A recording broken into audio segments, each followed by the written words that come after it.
Hey guys, it's Astra. This is not my typical video, but I was looking at this kind of redstone for a project. Unfortunately, I'm very new to redstone, so this is probably a lot more complicated than it needs to be.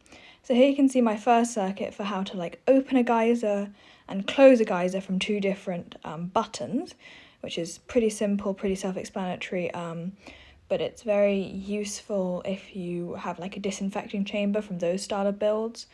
So then you can end up closing it from two different buttons, which means when you enter the stage, whereas when you exit, you have two different buttons. Okay, so before we go to the next one, here's it from the top. You can see the opening circuit with the repeater to slow it down a bit, and then the same with the closing circuit with the repeater to slow it down a bit.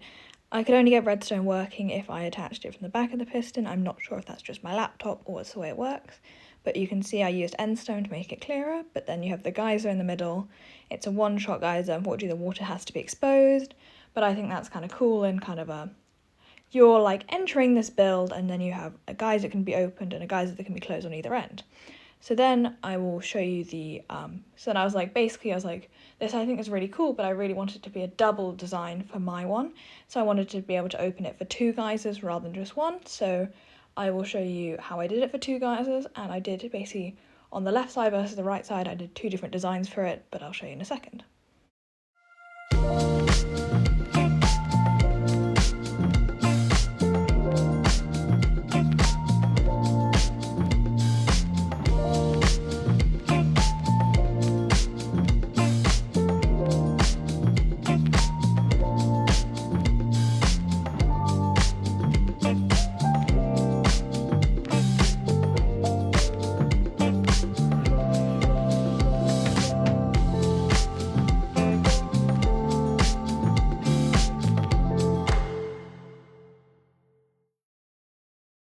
Okay, so now here's a top view of the second one.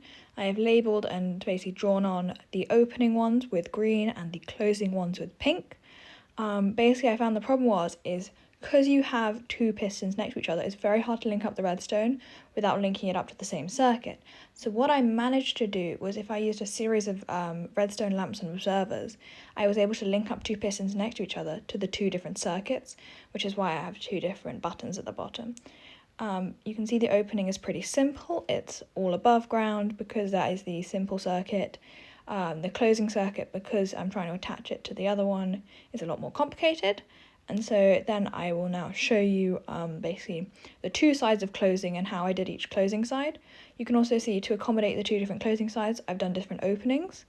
And the two blocks in the middle, which are the raised ones, are obviously where the geysers are, and you'll see that in a minute.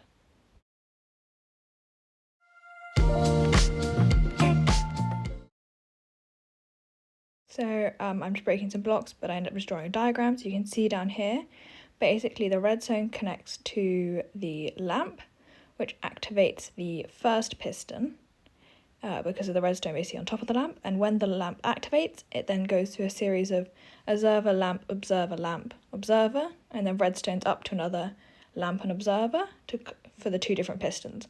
The nice thing about this observer redstone lamp situation is essentially because it then delays it, it means you don't have to use repeaters. I understand I probably used too many redstone lamps, but I can figure it out for the life of me, and well, this is what works for me. If you guys have any suggestions, please just leave a comment or just give me suggestions on my design. I also felt the nice thing about this is, as you can see, I zoomed down a bit, because it's a nice delay, it basically makes it work a lot more seamlessly, and it means these two pistons next to each other as part of the two different circuits work properly.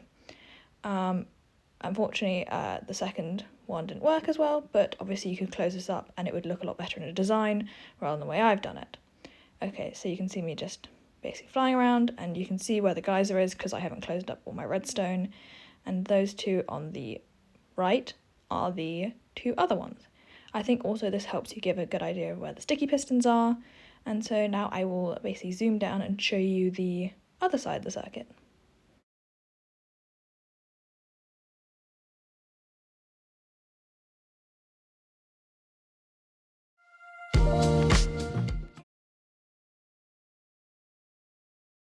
So here you can see the second half of the system.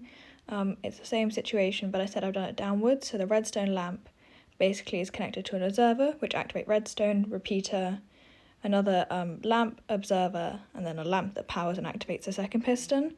The nice thing about this is a lot more compact than the first way. Honestly, after the first one, I was like, ooh, how do I make this more compact? Because I thought I'd show you both, because it helps to show you like my iteration, and honestly, it depends if you are more horizontal in terms of building or vertical. I found the problem with this one is the redstone got almost too close to where the geyser was, so I think that could be a problem if you're covering it up, but I don't think it's really that much of an issue. Unfortunately, I think these are quite redstone heavy designs, but yeah, because it's quite a small gap, obviously it actually saves a lot of space, and I think it'd be quite cool. But as you can see with this one, because it's a different design on the top, you basically have the pistons are just, they're not directly next to each other in like one corner like the last design was. They're in fact have an opening piston in the middle, which I found made the vertical adjustment a lot better. And so then I will show you the top again, and that will be the end of this kind of tutorial style thing that I've decided to do.